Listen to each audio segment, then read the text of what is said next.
네, 우리 교회는 우리 교회 공동체 멤버 가운데 시인으로 활동하시는 분이 세 분이 있습니다. 여러분이 잘 아시는 대로 황영찬 원로 목사님이 계시고요. 또 남연자 사모님이 계시고요.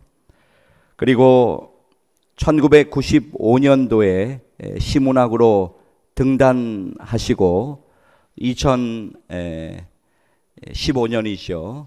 이제 시도둑이라고 하는 제목으로 시집을 출간하시고 현재 춘천 문인협회와 또 다양한 여러 활동으로 활동하고 계시는 우리 김문전 집사님이 있습니다. 김문전 집사님께서 최근에 가을의 눈물이라고 하는 제목으로 시 한 편 쓰셨는데, 얼마 전에 하나님의 부르심을 받고 지금 하나님의 품에 안겨 계신 사랑하는 어머니 고 이상의 권사님을 추억하면서 시를 써내려간, 그래서 이 가을의 눈물이라고 하는 시에는 우리 어머니를 그리는 아들 김문전 집사님의 마음이 고스란히 묻어있는 그런 시입니다. 시 가을의 눈물은 이렇게 시작하고 있습니다. 청량한 하늘의 빈틈 아래서 누가 그대를 슬프게 하나, 붉게 익은 뺨 식히는 찬바람 한 방울 구르는 가을비, 당신이 슬쩍 울어버리면 난 조마조마한 화상, 차라리 후덥지근한 장마가 억지로 그립다 그리워, 님 떠나시고 비 떨어지는 밤, 아 가을이 울고 있으라. 적어도 김문전 집사님과 그리고 김문전 집사님의 가족들에게는 이번 추석은 그리움으로 다가올 것입니다. 또 여러분 가운데 누군가에는 기다림의 추석으로, 또 누군가에는 휴식을, 참으로 오랜만에 휴식을 누리는 추석으로, 그리고 누군가에는 여전히 삶의 현장에서 치열하게 하루하루를 달려가야 되는 그러한 일상으로 여러분에게 다가올 것입니다. 올해 2017년도 추석 연휴는 예년에 비해서 유난히 긴 연휴로 그렇게 기록이 되어지고 있습니다. 민족의 대이동이라고 하는 말을 우리가 참 명절 때마다 되새기곤 하는데, 올 한 해도 정말로 많은 사람들이 고향을 찾아서 또 어디론가 이동하는 일들이 엄청납니다. 사실 고향에 간다고 해도 뭐 특별한 것이 있는 것은 아닐 수 있습니다. 그럼에도 불구하고 사람들이 고향으로 향하는 이유는 바로 그곳에 그리움이 있기 때문입니다. 그러나 허기처럼 다가오는 그리움을 매일마다 경험하면서도 고향에 가고 싶어도 가지 못하는 분들이 있습니다.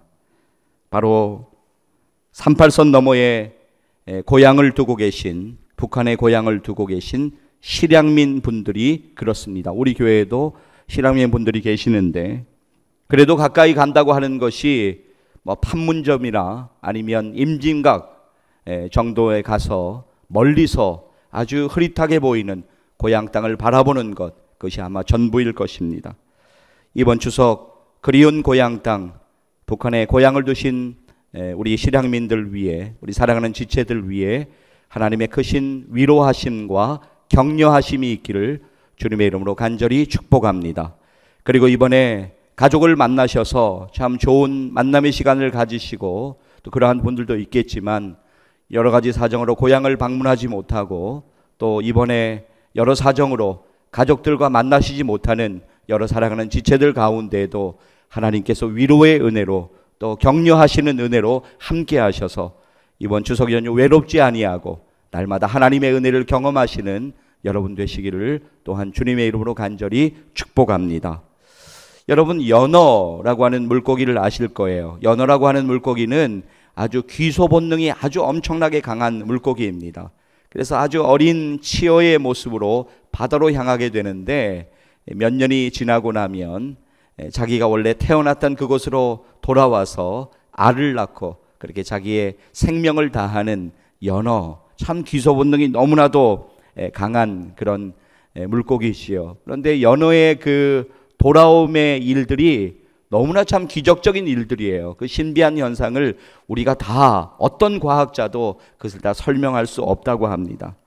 이러한 귀소 본능은 연어에게만 있는 것이 아닙니다. 오늘 살아가는 우리들에게도 귀소 본능이 있습니다. 고향 가운데 우리에게 안 좋은 추억이 있다고 할지라도 그것이 마음 한편에서 아련하게 그리운 것은, 그러나 또 여러 사정으로 육신의 고향을 방문하지 못한다고 할지라도 그것이 정말 마음 한편에서 아련하게 그리운 것은 저마다 우리의 마음 가운데 귀소 본능이 분명히 있기 때문이라고 생각이 되어집니다. 그런데 오늘 우리의 본문에서는 우리가 그렇게 그리워하는 육신의 고향뿐만이 아니라 우리에게 또 다른 고향이 있다고 성경은 우리에게 분명하게 말씀하고 있습니다. 육신의 고향이 아련한 그리움이라면 영혼의 고향은, 오늘 성경이 말하는 영혼의 고향은 우리가 소망으로 사모하는 곳이라고 성경은 우리에게 말씀하고 있습니다. 사랑하는 여러분, 오늘 말씀을 통해서 우리 육신의 고향도 중요하지만 그러나 더 중요한 영혼의 고향이, 영원한 하나님의 집이 우리에게 있음을 분명히 믿고 깨닫는 시간 되시기를 주님의 이름으로 간절히 축복합니다. 오늘 여러분 본문 히브리서 11장 14절 말씀 보시게 되면 성경이 이렇게 말씀하고 있습니다. 같이 한번 읽겠습니다. 그들이 이같이 말하는 것은 자기들이 본향 찾는 자임을 나타냄이라. 아멘. 동일한 본문인 히브리서 11장 14절 말씀을 표준 세번역 성경으로 한번 옮겨보았습니다. 그대로 옮겼는데요, 같이 한번 읽겠습니다. 그들은 이렇게 말함으로써 자기네가 본향을 찾고 있다는 것을 분명히 밝혔습니다. 네. 자, 이제 우리 보면 16절 가셔서 앞쪽에 보시게 되면 성경이 이렇게 말씀하고 있어요. 그들이 이제는 더 나은 본향을 사모하니 라고 성경은 말씀합니다. 오늘 본문 가운데에서 그들이, 우리의 믿음의 선배들이, 믿음의 선진들이 그토록 사모했던 본향은 그들의 육신적인 고향이 아니에요. 그들이 떠나온 고향이 아니었습니다. 본문에서 말씀하고 있는 고향은 하늘에 있는 곳, 그리고 우리의 인생들이 그곳을 향하여서 궁극적으로 나아가야 되는 것. 인생의 수많은 고난을 경험하지만 그럼에도 불구하고 고난을 이겨내면서 반드시 나아가야 되는 하나님이 예비하신 한 성이 우리를 기다리고 있다고 성경은 우리에게 말씀하고 있습니다. 그 영혼의 고향을 히브리서 11장 16절 말씀 보면 이렇게 우리에게 말씀하고 있습니다. 16절 말씀 처음부터 끝까지 우리 같이 한번 읽겠습니다. 그들이 이제는 더 나은 본향을 사모하니 곧 하늘에 있는 것이라. 이러므로 하나님이 그들의 하나님이라 일컬음 받으심을 부끄러워하지 아니하시고 그들을 위하여 한 성을 예비하셨느니라. 아멘. 사실 어떤 의미에서 보면 정말로 불행한 사람은 육신의 고향을 잃어버린 실향민들이 아니라 영적인 고향을 잃어버리고 오늘을 살아가는 영적 실향민들이다, 그렇게 이야기할 수도 있겠습니다. 왜냐하면 이 땅의 고향은 언젠가는 사라지고 말지만, 그리고 언젠가는 그 고향을 떠나야 하지만 하나님이 우리를 위하여 준비하신 우리의 영혼의 고향은, 하나님이 친히 준비하신 그곳은 우리에게 영원하게 존재하기 때문입니다. 그러나 가는 길 가운데 우리가 혼자 가는 것이 아니에요. 우리가 고향 가는 길 가운데 우리가 혼자 가는 것이 아닙니다. 이 땅 가운데 참으로 우리가 많은 일들을 경험하고 오늘을 살아가고 있지만 하나님이 때때마다 시간마다 우리를 도우시고 우리를 지키시고 우리를 인도하심을 분명하게 믿으시기를 바랍니다. 그리고 그 모든 과정이 끝나게 되면 주님께서 우리를 기다리시는 바로 그곳에 우리는 믿음으로 들어가게 될 것입니다. 여러분, 우리는 이 땅에서 나그네의 삶을 살고 있습니다. 이 시간 그것을 기억하면서 우리 믿음으로 함께 좀 찬양했으면 좋겠습니다.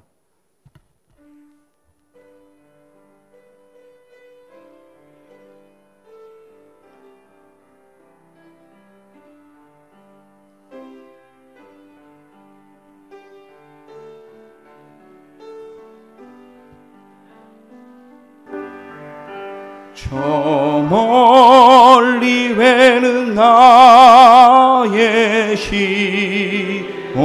시온성, 오 거룩한 곳 아워지시,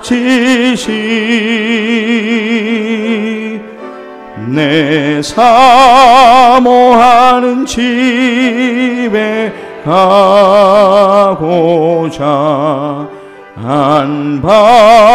한밤을 세웠네.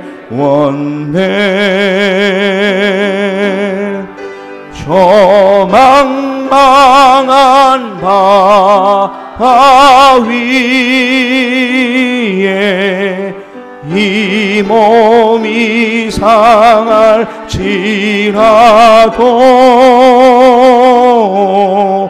오늘은 이곳 내일은 저곳 주와 음천하리.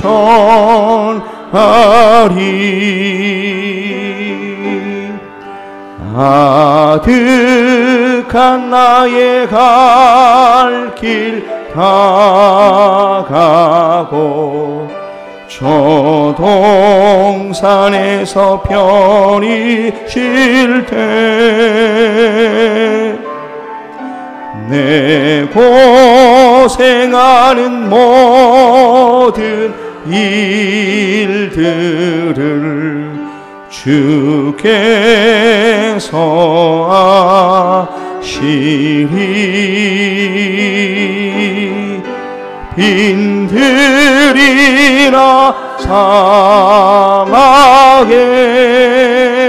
사막에서 이 몸이 고날지라도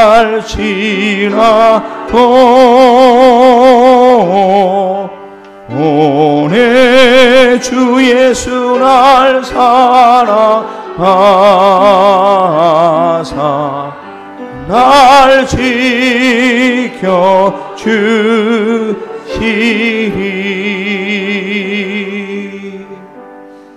할렐루야. 오늘 우리가 함께 부르는 이 찬양이 날마다의 우리의 고백이 되었으면 참 좋겠습니다. 우리 이 땅에서 영원히 사는 것처럼 그렇게 살아서는 안 됩니다. 내일을 알 수 없는 것이 우리의 인생이고, 성경에서 말씀하는 것은 우리의 속도가 중요한 것이 아니라 우리의 방향이 중요함을 성경에서 계속적으로 우리에게 강조하고 있습니다. 자, 다시 본문으로 돌아가셔서 오늘 16절 말씀 보시게 되면 그들이라고 언급되는 단어가 계속적으로 반복해서 나오고 있습니다. 여러분 성경 보시게 되면 그들이 이제는 더 나은 본향을 사모하니 곧 하늘에 있는 것이다 라고 말씀하고, 또 밑에 부분 보시게 되면 그들을 위하여 한 성을 예비하셨느니라 라고 말씀합니다. 여기서 말하는 그들이 도대체 누구일까요? 우리가 히브리서 11장, 오늘 우리의 본문이 있는 히브리서 11장을 우리가 흔히 믿음장이라고 그렇게 부르고 있습니다. 예, 그렇습니다. 히브리서 11장에는 믿음으로 살다가 믿음 지키다가 믿음으로 죽어간, 정말 믿음으로 하나님의 부르심을 받고 믿음으로 본향의 땅을 사모하면서 살아갔던 우리의 믿음의 선진들의 귀한 기록들이 기록되어 있습니다. 그래서 믿음장으로 부르는 것, 저는 참 일리가 있다고 그렇게 생각이 되어집니다. 히브리서 11장은 이렇게 시작하지요. 믿음은 바라는 것들의 실상이요 보이지 않는 것들의 증거니라고 시작하면서 믿음이 과연 무엇인가, 보이지 않는 것을 사모하고 바라보는 것이 믿음이다라고 하는 것을 우리에게 계속적으로 강조하고 있습니다. 바로 그들, 믿음으로 하나님을 바라보고 하나님이 예비하신 그곳을 믿음으로 소망했던, 사모했던 그들, 바로 그들이 오늘 여기서 말하는 주인공들입니다. 그리고 오늘 살아가는 우리들, 바로 우리들, 하나님을 믿는 우리들, 본향을 사모하는 우리들이 바로 오늘 16절에서 말하는 그들이 되는 것입니다. 여러분, 믿음의 조상 아브라함을 한번 생각해 보시기를 바랍니다. 믿음의 조상 아브라함의 고향은 갈대아 우르였습니다. 하나님께서 정든 고향 땅을 떠나서 하나님이 약속하신 땅으로 향하라고 그렇게 말씀했을 때 아브라함은 고향 땅을 떠났습니다. 하나님을 의지하고 발걸음을 떼게 된 것이지요. 근데 중요한 것은 아브라함도 고향으로 돌아갈 기회가 있었을지 모르겠습니다. 그러나 고향으로 돌아가지 않았습니다. 왜냐하면 하나님이 그에게 약속하시고 준비하신 더 중요한 고향이, 영혼의 고향이 그에게 있음을 그는 분명하게 사모하고 믿었기 때문입니다. 그래서 그 고향을 향해서 한 걸음 한 걸음 믿음으로 나아갈 수가 있었던 것입니다. 오늘 우리의 본문 히브리서 11장 13절 말씀 보면 성경은 이렇게 말씀하고 있어요. 또 땅에서는 외국인과 나그네임을 증언하였으니. 네, 나그네처럼 우리가 인생을 살아가고 있습니다. 이 땅이 우리의 종착역이 아닙니다. 나그네처럼 우리가 이 땅을 살아가면서 잠시 스쳐 지나가는 이 땅에 소망을 두지 말아야 할 것을 오늘 우리 분명히 다시 한번 우리의 가슴에 새기는 시간 되기를 간절히 소망합니다. 사랑하는 여러분, 기억하시기를 바랍니다. 우리가 죽음으로 끝나는 것이 아닙니다. 우리의 죽음 뒤에 펼쳐질 더 나은 본향을 믿음으로 바라보면서 하루하루 믿음으로 살아가는 우리들 되기를 간절히 소망합니다. 오늘 우리가 목숨처럼 움켜쥐고 있는 것들이 분명히 있어요. 그러나 하나님이 부르시는 날에는 그 모든 것들을 내려놓고 우리는 이 땅을 떠나게 될 것입니다. 그래서 사도 바울은 고린도전서 7장 31절에서 아주 중요한 말씀을 합니다. 여러분, 이 말씀을 꼭 좀 기억했으면 좋겠어요. 같이 한번 읽겠습니다. 세상 물건을 쓰는 자들은 다 쓰지 못하는 자같이 하라. 이 세상의 외형은 지나감이니라. 아멘. 우리가 이 땅에서 며칠을 더 살 수 있을지 모릅니다. 저도 모르고 여러분도 알 수가 없습니다. 그러나 분명한 것, 우리가 정확하게 우리가 아는 사실 한 가지가 있습니다. 그것은 언젠가 우리 모두는 영원한 고향으로, 영혼의 고향으로 돌아가야만 한다는 것입니다. 그때가 되면 우리 모두는 다 내려놓고 다 비워놓고 그곳으로 하나님의 품에 안겨 안식을 누려야 할 것입니다.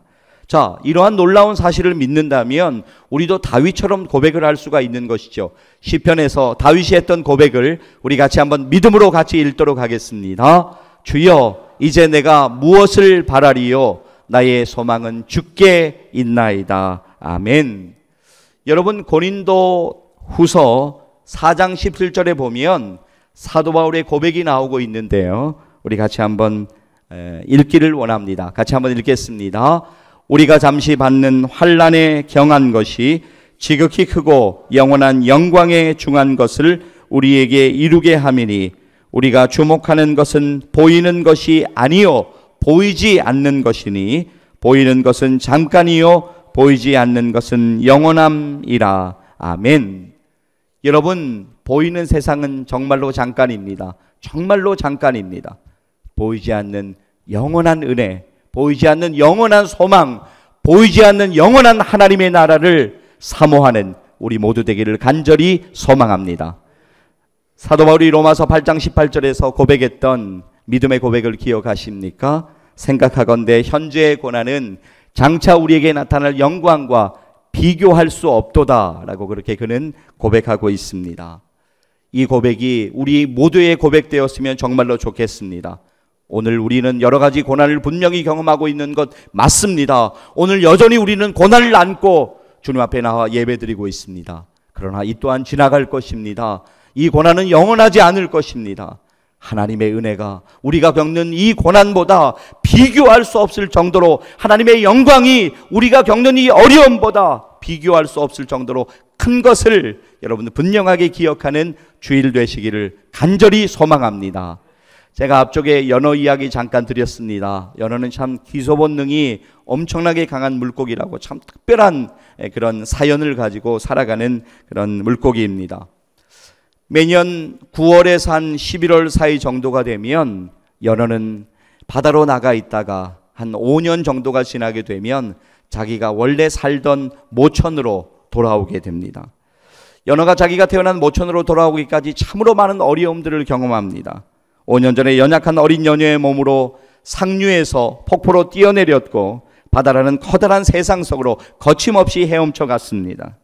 그리고는 북태평양의 거친 파도를 이겨내고 견뎌내어서 마침내 죽음을 무릅쓰고 초록강 모천으로 돌아옵니다.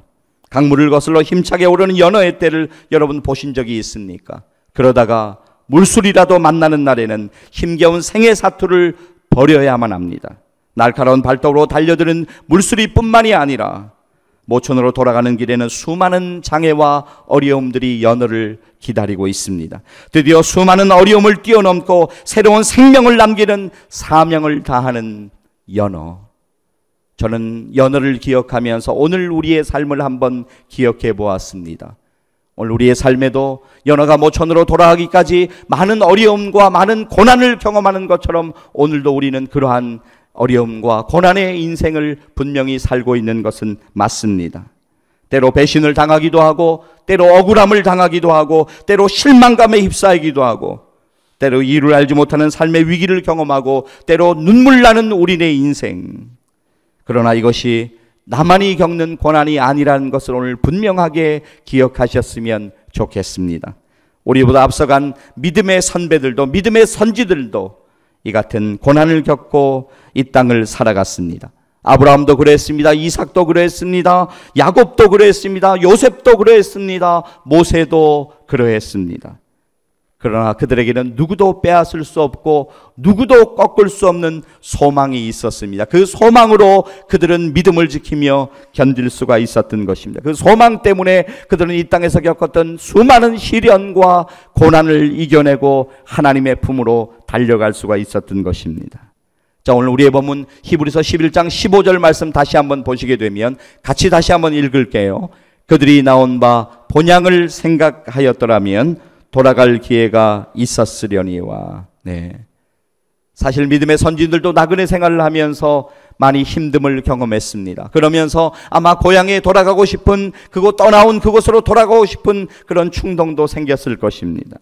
그리고 기회도 있었을지도 모릅니다. 그리고 그곳으로 돌아가서 안주하고 싶은, 예전으로 돌아가고 싶은 마음이 있었을지도 모르겠습니다. 그러나 그들은 그 육신의 고향보다는 하나님이 약속하신 영혼의 고향을 더욱더 사모했습니다. 영원한 하늘의 본향을 그리워했습니다. 사랑하는 여러분 오늘 이 말씀을 여러분의 영적인 귀를 열어서 들으시기를 간절히 소망합니다. 오늘 믿음을 지키며 사는 것 정말 힘듭니다. 누가 신앙생활하는 것 쉽다고 이야기합니까? 거짓말입니다. 우리가 믿음 생활하는 것, 우리가 정말 예수 믿는 것 너무나도 힘든 일이고 어려운 일입니다. 그러나 사랑하는 여러분, 우리는 견뎌가야 합니다. 우리는 믿음으로 이겨내야 합니다. 그리고 옛자리로 절대로 돌아가서는 안 됩니다. 푯대를 향하여서 앞으로 한 걸음 한 걸음 우리는 순례의 여정 믿음으로 전진해 가야 합니다. 여러분, 사탄 원수 마귀는 우리를 오늘도 넘어뜨리려고 우리를 주목하고 지켜보고 있습니다. 기회만 있다면 우리에게 어떻게든 시험거리를 던져주고 우리가 어떻게 하든 시험에 빠져서 우리를 넘어뜨리게 하려고, 우리를 예배드리지 못하게 하려고, 우리를 기도하지 못하게 하려고 그렇게 우리를 붙잡고 넘어뜨립니다. 외나무 다리로 우리를 몰아서 떨어지게 하기도 하고 깊은 물속에 빠져서 숨을 쉴 수 없을 정도로 그런 느낌을 받도록 우리를 몰아갈 때도 있습니다. 그리고 마침내 우리를 핥히고 상처투성이로 만들고 우리의 궁극적인 소망을 빼앗아 가려고 합니다. 그 순간에 여러분은 절망할 수 있습니다. 그 순간에 여러분은 힘이 빠질 수 있습니다. 그 순간에 여러분은 피곤하고 힘들 수 있습니다. 그 순간에 여러분은 눈물 흘릴 수도 있습니다. 그러나 사랑하는 여러분, 반드시 기억하십시오. 여러분은 혼자가 아닙니다. 그 순간에 하나님이 여러분과 함께 하심을 분명하게 믿으시기를 바랍니다. 하나님이 보호하시고 하나님이 인도하시고 하나님이 힘을 주시고 하나님이 도와주실 것을 분명하게 믿으시기를 바랍니다. 그리고 상처난 여러분의 마음을, 상처난 여러분의 모든 일들을 하나님이 회복시켜 주실 것입니다. 사랑하는 여러분, 2017년도에 추석 연휴를 시작하는 오늘 주일을 맞이해서 우리는 육신의 고향 그리워하는 마음들이 있지만, 그러나 성경이 우리에게 말씀하는 또 다른 분명한 고향, 영혼의 고향이 있음을 우리가 다시 한번 말씀으로 나누며 기억했습니다. 그렇습니다. 사랑하는 여러분, 우리들에게는 돌아갈 본향이 분명하게 있습니다. 우리 모두는 언젠가 그 영혼의 고향으로 돌아가야만 하는 것입니다. 그 영원한 본향으로 나가는 순례자의 여정 가운데 하나님이 여러분과 함께 하시고 하나님이 여러분 가운데 은혜 주실 것을 저는 분명하게 믿습니다. 하나님의 은혜는 우리가 기쁘고 우리가 즐거운 일이 있고 우리에게 좋은 일이 있을 때만 임하는 것이 아닙니다. 오히려 고난의 현장 가운데에서, 쓰러짐의 현장 가운데에서, 실패했던 인생의 그 현장 가운데에서 하나님의 은혜는 더욱더 아름답게 넘쳐날 것을 분명하게 믿으시기를 바랍니다. 딱 한 번밖에 없는 인생의 기회입니다. 후회 없이 살아갈 수 있도록, 후회 없이 순례의 여정을 걸어갈 수 있도록 믿음으로 결단하는 오늘 되시기를 주님의 이름으로 간절히 축복합니다. 저는 이제 말씀을 마치면서 여러분에게 한 가지 질문을 드리고 싶습니다. 사랑하는 여러분, 이 땅의 삶에 안주하면서 정말로 힘든 이 땅의 삶의 그것에 만족하면서 그렇게 하루하루 이 땅의 삶이 전부인 것처럼 그렇게 하루하루를 살아가시겠습니까? 아니면 매일의 삶 속에서 영원한 본향을 사모하며 소망을 가지고 그 본향을 믿음으로 사모하면서 그렇게 살아가시겠습니까? 이 시간 여러분의 영혼의 대답은 과연 무엇입니까? 기도하시겠습니다.